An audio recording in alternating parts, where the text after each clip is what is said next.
Hello, everyone. Thank you for joining us here today. I'm Fabiana Bacchini, Executive Director of the Canadian Premature Babies Foundation, or CPBF. We are a charitable organization, and our mission is to empower families of premature babies through support and education. This Premi Chat series is one of the many initiatives we have to bring information for NICU families and healthcare professionals. Here, every Friday, we talk with experts, researchers, and parents who share with us their knowledge and experience. Also, on our website, canadianpremis.org, parents will find all kinds of resources and support. And today we are going to talk with Dr. Synne, a neonatologist and founder of the Canadian Neonatal Follow-Up Network, about a project to help preemies with their language development. The study took place at 10 neonatal follow-up programs across Canada. She'll talk about what parents and neonatal follow-up team did in Vancouver. And there'll be a lot of practical tips for our families. And I have the pleasure to bring here, live from Vancouver, Dr. Synne, a neonatologist and clinical professor. She worked as a neonatologist in Montreal from 1994 to 1999, and at BC Women's Hospital from 1999 until her retirement in May 2021. She's currently a researcher at the BC Children's Hospital Research Institute. Dr. Synne, thank you so much for joining us here today. Hi, it's great to be here. Again, I love this opportunity to reach out to a wider audience, including our parents. And as I'll talk to you today, it's been really fun to involve parents in our research. Yeah, it's been great, and we are very excited today to launch a video that we create in collaboration with the Canadian Neonatal Follow-Up Network. And the video is a day in the neonatal follow-up for families, and we hope many healthcare professionals share with their families, because it just really highlights the importance of those appointments and how to prepare. I'm just going to play the video for 1 minute, and the video is available on our website. Give me just 1 second here. Here you go.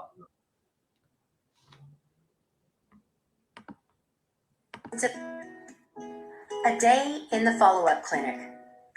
After you take your baby home from hospital, your baby's development will be checked in the neonatal follow-up clinic. Every follow-up appointment is important for assessing your baby's growth and development and identifying strengths and possible challenges so that early interventions can begin if needed. The clinic will not replace your baby's doctor. To help you prepare for your follow-up appointments, let's join JoJo and JoJo's family. Here we go. Let me just remove this.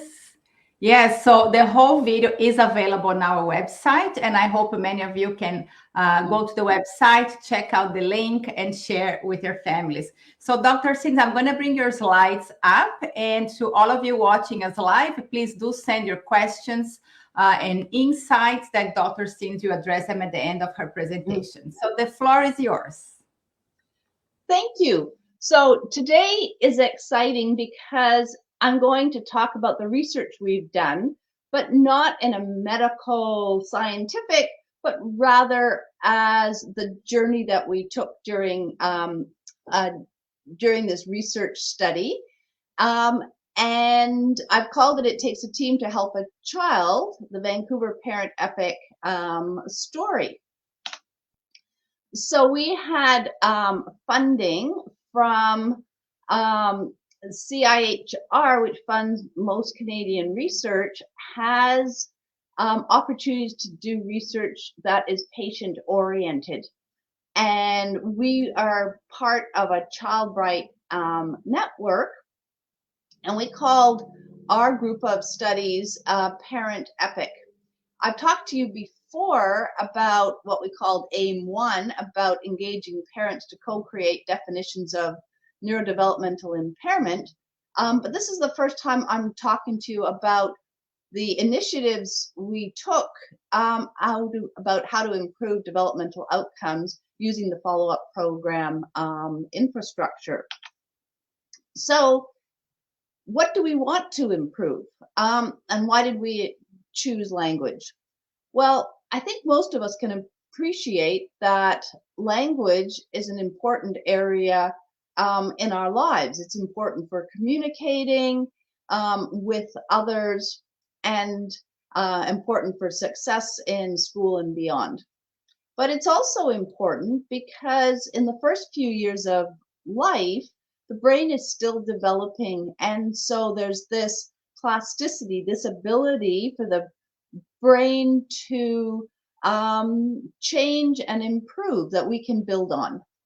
The other interesting thing, as I'll talk a little bit about, is when we look at how to improve language, involving parents and family is the best way to do it.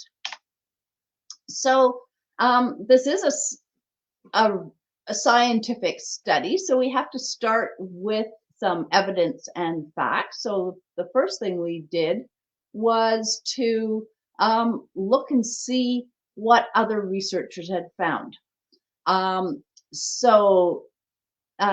Dr. Natalie Fortin in Montreal and the team there did what we call a systematic review and looked at everything that was published. And the themes that came out that showed promise is something called the infant's behavior and mother-child interaction, which looks specifically at children born preterm. Then there's a program called Reach Out and Read, which has shown about the way that you can involve parents in reading to improve language. There's another program on parent anticipatory guidance and parent coaching. So again, you'll see the importance of parents in here. And then lastly, how by supporting mother's mental health and well-being also actually helps language. Now, the next question is, how are you going to make an important change? And in the Canadian Neonatal Network, they developed something called EPIC, and the CPBF has been involved in EPIC before. And I don't expect you to be able to see this, read this slide, but the important thing is that EPIC is a well-defined process. There's a workshop you can take. There are 10 different steps, and each step has worksheets, and it guides you through how to do it, and you'll get a feel for that from some of my slides. So, as part of this study, I was leading it in Vancouver, and I wanted to share with you what we did. So, as I indicated in my title, it takes a team. And our team involved many of our healthcare professionals in our clinic, our nurses, our speech language pathologists, occupational and physiotherapists, educational consultant. And one of the things that was important to me was that we involved parents. And we have a lovely family with Brett and Diane Gushalak, parents to Emma, who joined us faithfully for our monthly meetings for about at least 2 years. So the first thing we did is we said, what's the problem in Vancouver?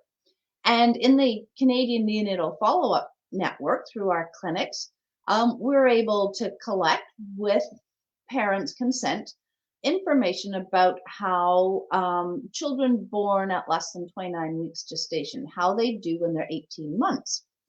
And what you can see in the slide is that on the far right-hand side, the tallest bar indicating where there's the most children who have delays is language. So it made sense for us to focus on that. And the first step that we go through is identifying the problem. And so we had lots of wonderful sit around the table and think about the problem.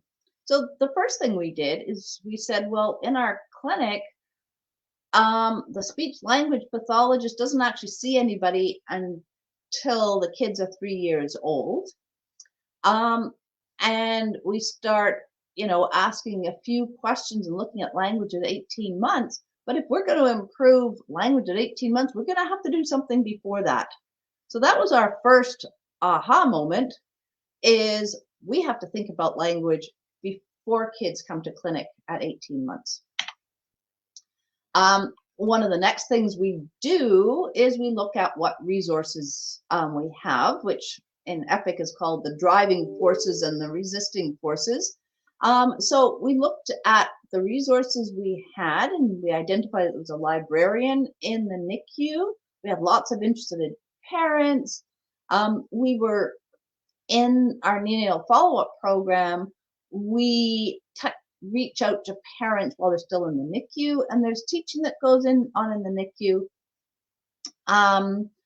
and amongst other things. So we had an idea of what we could work with.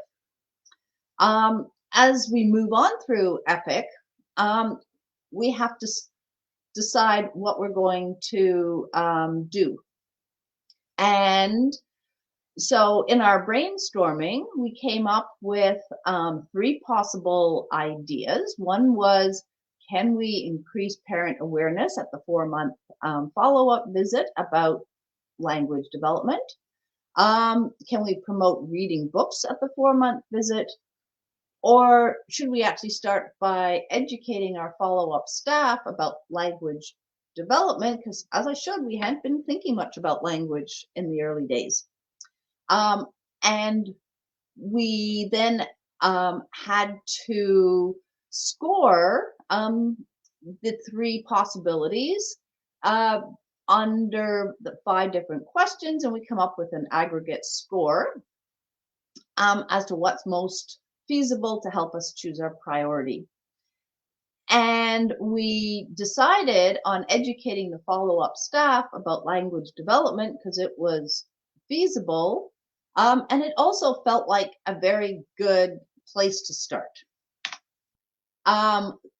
So how are we going to do that? I was fortunate that I've worked with Dr. Janet Worker, who's a researcher at the University of British Columbia, and she's done some work on language. So Dr. Sugden, who works with her, was happy to come and give us a talk and to create a PowerPoint that we could share with our clinic. And I asked her to focus on language development in the first year of life, actually starting when most babies are still in the womb, and to focus on prematurity. So the way it works in our EPIC process, if you have to set an aim statement, so we said we wanted to improve the awareness of follow-up clinic staff to 90%, of the importance of language development, and we wanted to do this by May 2018. So I'm going to show you a few slides from Nicole's talk. So that worked very well.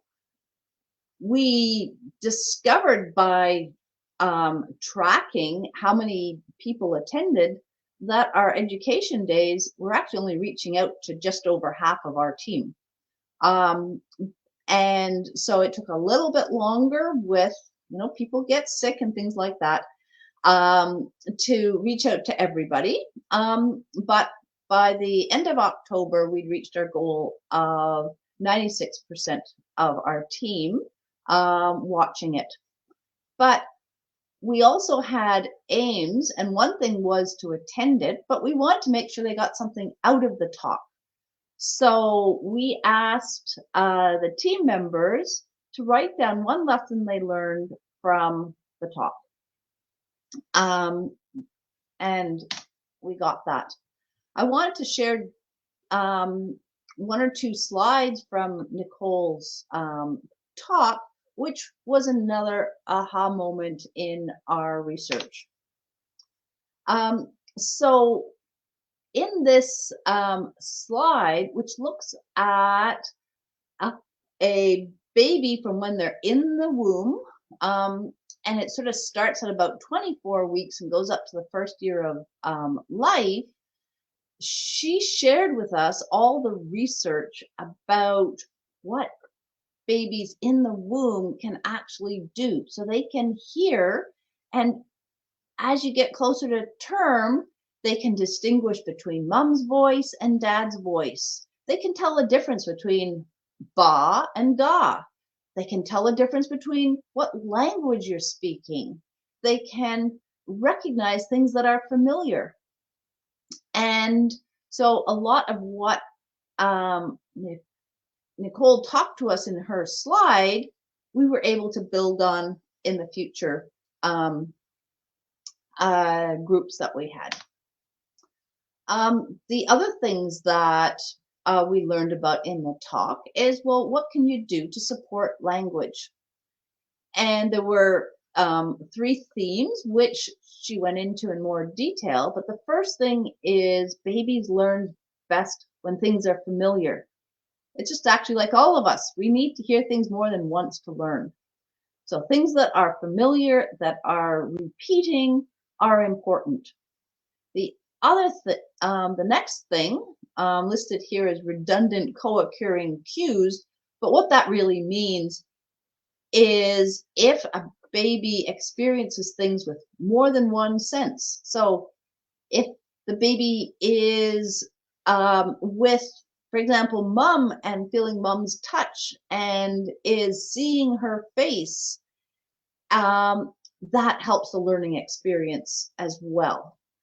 And the third thing is that babies need to be able to interact with people to help learn language as well. So that was our first cycle. And most of these cycles took somewhere between 1 to 6 months. In the next cycle, because we were working with 9 other follow-up programs and we were having regular teleconferences, we were sharing what we were learning and doing. So we heard from some of the other follow-up programs that they had teamed up with their local library. So we thought, we have access to the librarian, and we got in touch with the Vancouver Public Library, who has created this book called The Reading Tree. And The Reading Tree is a lovely story, and at the end of it, it also has information easy to understand for parents about what they can do to support their infants' language development. And the interesting thing is the public library was trying to distribute this book to all newborn babies, but they weren't actually getting to some of the babies that could benefit the most from it, which is the preemies and babies in the NICU. So our goal was to make this book available to any family that had not already received it between the 4-month and 3-year visits. So again, as part of EPIC, we have to identify an aim, and we write goals, dates, and how we're going to measure whether we've succeeded. So the way that we figured out whether we'd exceeded is for every child's visit from 4 months to 3 years, we had this yellow piece of paper that went in the chart, and we just had to tick off whether the parent received the book, and then we asked them whether they'd received it, if they found it useful, and the themes that come out in the book is that activities that support language development are singing, talking, playing, reading, as well as other activities that you can do with your child. So we asked them, parents, whether they were, which one of these activities they were doing with their child. And we learned a couple of things. The first was that even though the library thought they had a means through the educational sessions to give the books out, most of our families hadn't received it. we found out it was feasible to do within the clinic visit. And there was only 4 cases where we were busy talking about other things and it just didn't feel appropriate. But for most families, it worked well to include this in their clinic visit. We also found that for families who received the book, that they had incorporated many of the concepts that the book was trying to teach parents about. And what you can see here is for families who had not received the book, which is on the left-hand side here, only about a quarter of them selected the activities that were recommended. Not a big surprise. Whereas everybody who'd received the book had actually remembered the concepts that the book was talking about. And we actually kept that going because it was such a success for us in the clinic, for the library, and for parents. So then in the next cycle, when we're sitting around and having our monthly chats, we had to decide about what we wanted to do next. And so we learned from Dr. Sugden's talk that we have to think earlier. We have to think when babies are still in the NICU about how we can support their language. And this was also an example of where the input from our parents was very helpful. They said, you know what, that first visit to the clinic when our baby's 4 months, and you know, you have to get out of the house and you have to remember the bottles and the diapers, and you're a bit anxious about what the clinic's going to visit. Your brain is full. You don't have a lot of room to be taking in extra information that you're not specifically focused on at that time. But when you're in the nursery, you try to spend as much time with your baby, and during that time, your baby's sleeping. You don't always have things to do. So the nursery is a good place to do it. So we looked at whether we could give information to parents, handouts when they go home. Do we do it during the educational sessions? But we had to acknowledge that parents don't actually attend very many of those. Could we do a talk to the nurses, because it's with the nurses that most parents are spending a lot of time. And then we also talked about whether we could do anything online, and there were some TVs in the room, and could we use that, which wasn't very easy to do. So the nurses talk for the in the NICU came up as our next goal.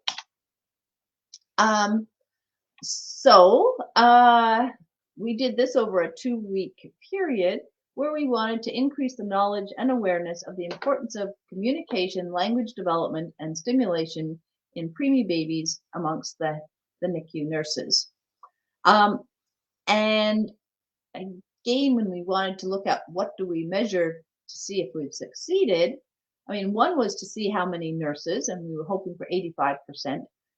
But again, to see whether they'd learned anything from the sessions, we asked at the end of each of the session, everybody to write down one new concept they learned and that they could see us implementing in the NICU.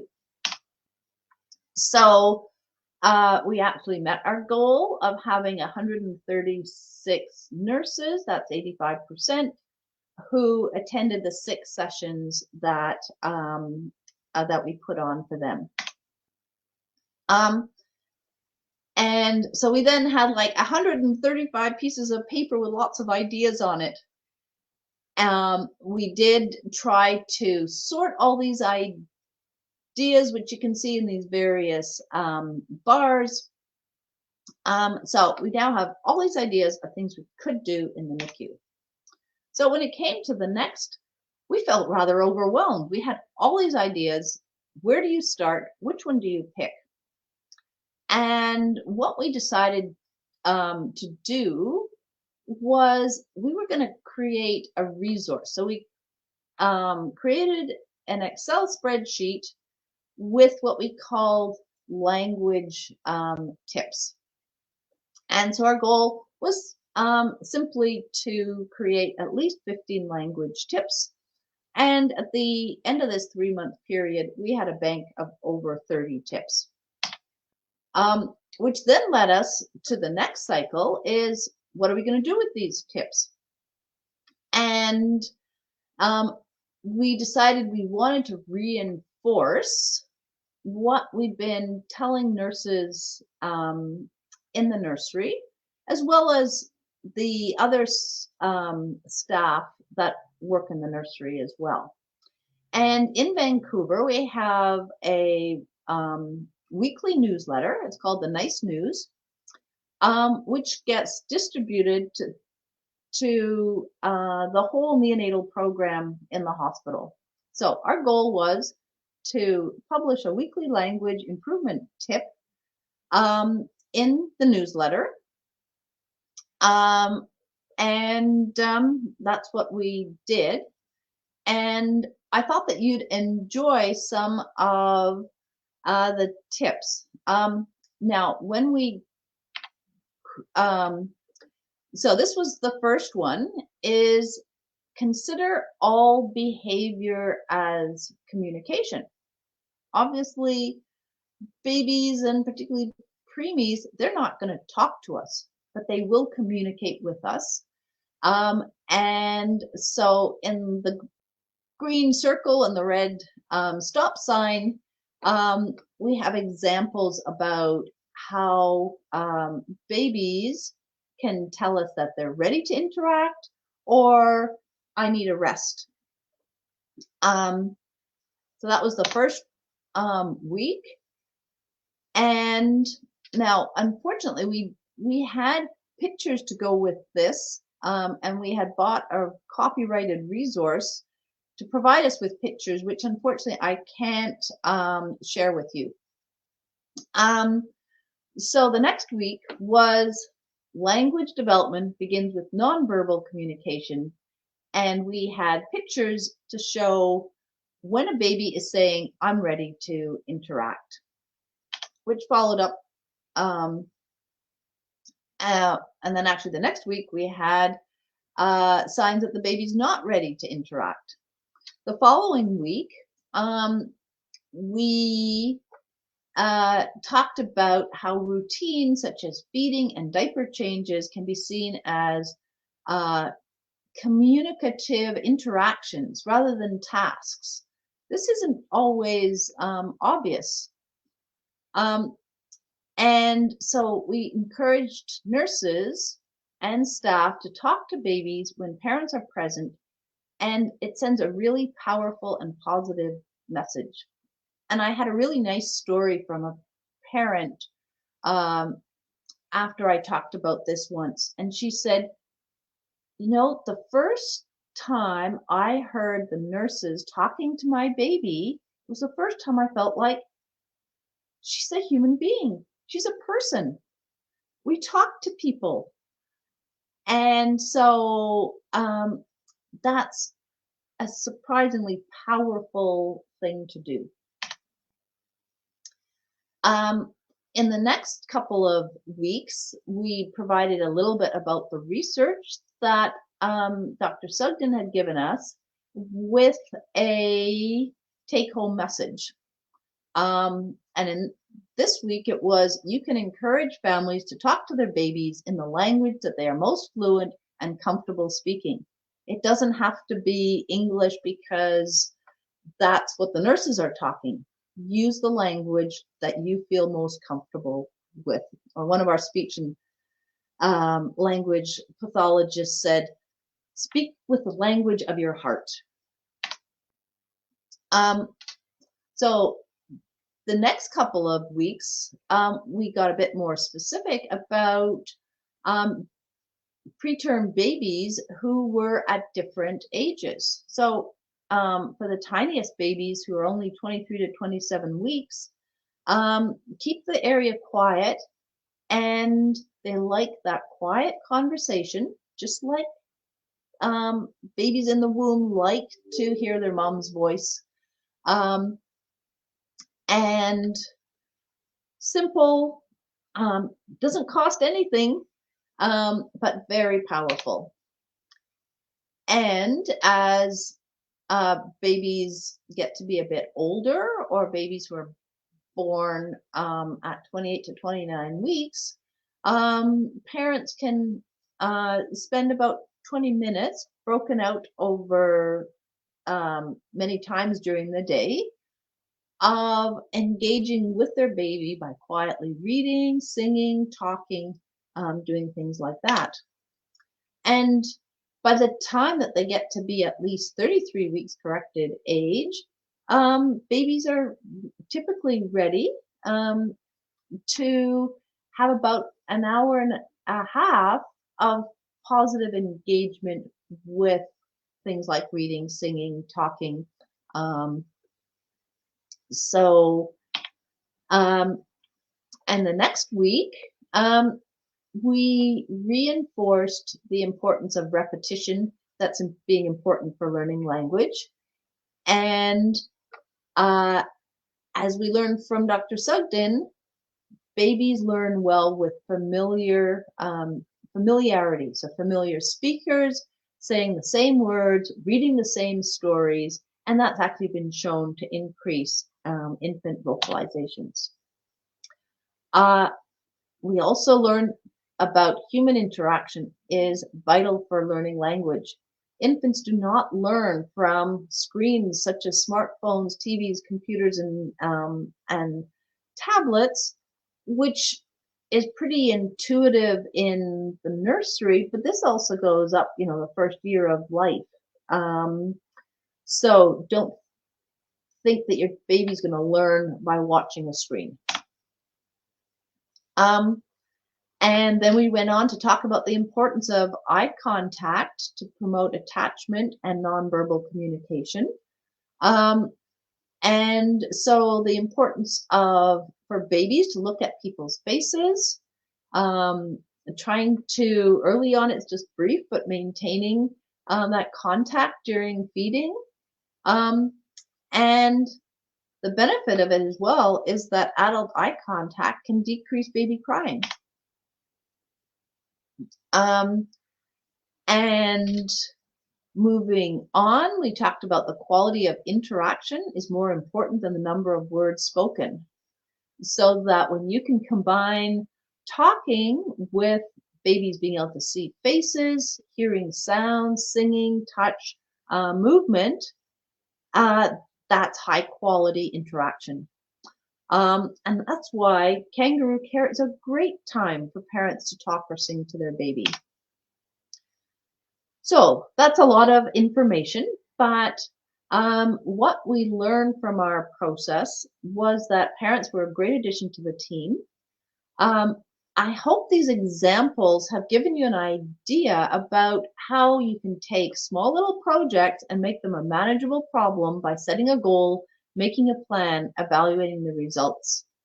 And we also learned about the resources that can help us. In our case, it was Dr. Worker's lab, it was the Vancouver Public Library, the people in the nursery who were willing to give talks. And unlike what had been published before that needed to spend a lot of money, we needed commitment by staff, but we didn't need a lot of money resources. So we want to thank everybody, particularly the team in the neonatal follow-up program and our parents, but also the people who provided funding for this study. So with that, I would love to hear your questions. And that's my last slide. Dr. Synne, thank you so much for your presentation. I always learn so much from you. It's amazing. And congratulations on this work. It's great, and a lot of practical tips for families for sure. So there's a few questions here. You talk about parents singing and reading the ICU, especially on skin to skin. But if the baby cannot come out for any reason, if you open the potholes in the incubator, is that singing and reading is still effective? Yes. So the short answer is yes, that, you know, as babies go from being very tiny and premature, and they may be sick, you have to read the cues and see whether they're telling you that, yes, I'm ready to interact. And you are going to start off with being able to talk to them, you know, when they're in the incubator. We do know that you can do skin to skin care even in some of the tiniest babies. But it's important to work with the nurses and the staff, because they're going to be able to tell you whether the baby is ready for skin to skin. But even early on, you'd be surprised. We can take babies on ventilators and bring them out and do skin to skin. So if the team feels that the baby is ready, ask them if when it'll be a good time to do it. And certainly from my perspective, I think that's the optimal for mom, dad, and baby to be able to talk and interact. Absolutely. It's so important. And obviously in November, it's World Prematurity Day. The whole theme of the year is skin to skin from the moment of birth. And we know how many challenges still parents face in the hospitals to have the baby skin to skin, but we're never going to stop advocating for that. And it's so nice when you're skin to skin in the ICU and you're hoping to have the baby at home, but you're in the ICU and you can sing the lullabies and read the book that you do at home. So try to bring that experience into the NICU. It's lovely, because I remember when I was in the ICU with my baby, I sang to him 2 lullabies, the same ones for 5 months. And I didn't know about the repetition that you're talking about. Oh my God. Those are the only 2 that I sung the whole time in the NICU. And it's amazing when we brought him home that those songs would play in the house or on the TV. He could feel that he was aware of those 2 tunes that I sung with my really bad voice. But babies don't care if you don't have a good voice. We can just sing and read. It's so great. So you talk about that. You did mention the use of technology, the iPads, the TV. Can we talk a little bit more about that? Because sometimes we come home and the TV becomes the babysitter for a while, and we feel very guilty as parents. Are we not doing something good for them, or what is your take on the technology? Because you did mention on your presentation. So I think the first thing is to recognize that by having the iPad, the screen, those things, if you know that that's, you know, in your baby's environment, that's not the best way to help them learn. Now, of course, you know, if you have the TV on in your house while you're doing other things, and so that you can listen to it, that's, you know, that's obviously fine. It's the, you know, it's the intent. And the Canadian Pediatric Society has, for all babies, you know, said there should be no screen time in the first 2 years of life. So yet, and I see it in the clinic where you're trying to, get an infant to collaborate with you. It's amazing. They kind of glob onto it, and you can get them to be quiet, or you're trying to have a conversation or do something else. And so I think in reality, everybody finds that there are times where it can be useful, but again, the important thing is you're not doing that because you're helping the child's development. You're doing it for other reasons. Right. This is very important. So let's talk about families who have multiple languages in the household, or parents like me. We always spoke two languages in the house. What is your recommendation when you have that situation for babies' language development? If you speak a second language, is it going to be delayed on their speech? So talk to us a little bit about that, because this is a question that parents always comment on our group. Yes, I mean, we all know Canada is a multicultural country, and it's not uncommon for families to have 2 or even 3 languages in a child's environment. And I'm going to answer the question first from, when it's you and your baby and they're young. And that's where it's best to talk to your baby in the language that you feel most comfortable in. And that's typically the language where you're most fluent, you have the largest vocabulary, and you're able to just be more expressive. So don't worry about using whatever language just feels right. And so don't intellectualize it. Go with the language that your heart says you should be talking. The second thing is that children get older. It's amazing.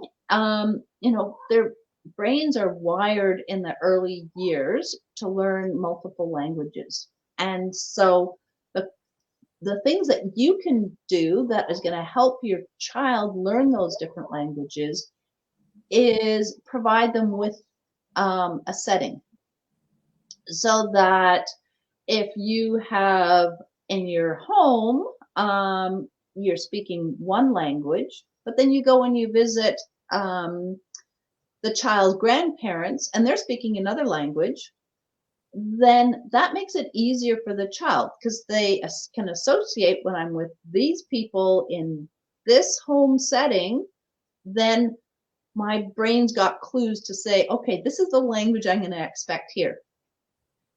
And then as they get older and they, for example, go to daycare or preschool, then maybe there's another language. But keeping that consistent is the best thing you can do for the child, rather than saying, okay, well, I'm going to speak English here and I'm going to speak another language and I'm bouncing back and forth. And then the child sort of saying, I'm confused. Mm-hmm. So, and that typically also works quite well. So you're not overthinking it. You just kind of make it consistent, if that makes sense. Absolutely. The next question is about hearing loss. For the infants who have hearing loss, what is the approach that parents should take for language, to promote language? Well, I think, it's important to get a hearing loss diagnosed as early as possible, because then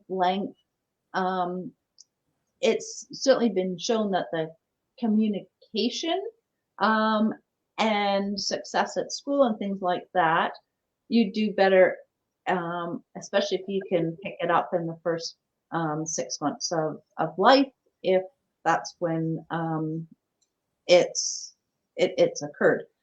But in my talk, I also mentioned the importance of using different senses, so that if you're talking, but you're also using your hands, you're using your face, you're looking at them, you're touching them, babies, then if a child has difficulty hearing, they're going to be picking up using their other senses as well. So that's another good reason to don't just talk, from the other side of the room, but that interaction. And one of the things that I certainly learned is we tended to think of language just as, well, how many words does a child speak? And are they using sentences? And what's their grammar like? But no, language is about communication, which, as I mentioned, starts with the nonverbal communication very early in life. And so it's communication, it's behavior, it's interaction, and it's much more than just the words being spoken. Absolutely. So going back to your research now, what is the next steps to disseminate this knowledge on language promotion in Canada? Well, Parent Epic has had several different aims. And so what we're sort of doing next is looking at the next steps across Canada of bringing in, interventions doesn't sound right, but starting to do more things in follow-up programs that are not just about looking at how a child's development is doing, but what we can do to support them. So we're going to go broader than just looking at language. We have in CN Fund, we've put in an application led by the new director, Dr. Tui Mai Lu, about bringing in interventions to help early diagnosis and helping children who have challenges with social communication. And there's also in the last 5 years or so been a lot of new work that's come out on helping children with cerebral palsy. And so we're going to go a bit broader and look at how we can bring that into follow-up programs across all of Canada. But the really nice thing about what we did with this study is everybody who participates has learned the techniques of EPIC, and they've learned how with some focus you can make little changes, and you don't have to make excuses that you don't have enough money for this and etc. So those are skills that are now imbued in the follow-up programs. Absolutely. And unfortunately, COVID played a bit of havoc with us because suddenly clinics had to change everything about how they did it, and they had so. But yeah, we've had some sites who were just amazing, and they love it, and they said, I mean, we're not going to stop doing this.